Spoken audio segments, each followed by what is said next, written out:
ஆச்சாரிய பிரபுக்களுடைய விசேஷ சந்தி என்ற 36 வகையான தத்துவங்கள் மூலமாக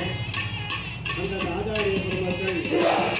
தேவர்களையும் ரிஷிகளையும் குருவர்களையும் பிரார்த்தனை செய்யும் வண்ணமாக சண்முக விலாச மண்டபத்திலே விசேஷ சந்தி பூஜைகளெல்லாம் நிறைவு செய்து 8 விநாயகர் வழிபாடோடு பூஜைகள் எல்லாம் 8ஆம் நாள் யாகசாலை பூஜையானது ஆரம்பிக்கப்பட்டு